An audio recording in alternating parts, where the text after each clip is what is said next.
નમસ્કાર દર્શક મિત્રો, આપ જોઈ રહ્યા છો the Times of Mahisagar news. Aravalli Kamalam ખાતે પ્રેસ કોન્ફરન્સ યોજાઈ. અરવલ્લી જિલ્લામાં મોડાસામાં આવેલ કમલમ ખાતે 2024 લોકસભા ચૂંટણી સંદર્ભ પ્રેસ કોન્ફરન્સ રાખવામાં આવી હતી, જેમાં ભારતીય જનતા પાર્ટીના 10 વર્ષના વિકાસલક્ષી કામોનો ચિતાર સમજાવવામાં આવ્યો હતો. 2024 લોકસભા ચૂંટણીમાં સૂચન પેટીનું આયોજન કરવામાં આવે છે, જેમાં મોદી એપમાં પણ વોઇસ મેસેજ દ્વારા પણ સૂચન કરવાની વ્યવસ્થા કરાઈ, તેમજ એક મોબાઈલ નંબર પણ જાહેર કરાયો છે. લોકસભા સીટ દીઠ 2 એલઈડીના વાન ફાળવવામાં આવી છે, તેમાં પણ સૂચન પેટી મૂકવામાં આવશે.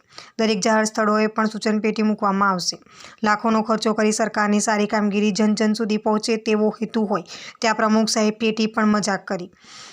સરકાર આ સૂચન પેટી પત્રકારો સમક્ષ મૂકવામાં આવતાની સાથે એક કાર્યકર્તાની સૂચન પેટીમાં સૂચન લખીને પેટીમાં નાખવાનું કહેવામાં આવતા જિલ્લા ભાજપ પ્રમુખ હર્ષો ઉલ્લાસમાં જાહેર પ્રેસ કોન્ફરન્સમાં બોલાવ્યા કે જે પણ સૂચન નાખો તે મને પૂછીને નાખજો. તેમની આ રમૂજી વાતથી મીડિયા અને કાર્યકર્તાઓ સ્તબ્ધ થઈ ગયા અને કાર્યકર્તાઓના મનમાં પ્રશ્ન ઉઠ્યો કે શું પ્રમુખ સાહેબને પૂછીને સૂચન પેટીમાં સૂચન કરવાનું કે કેમ?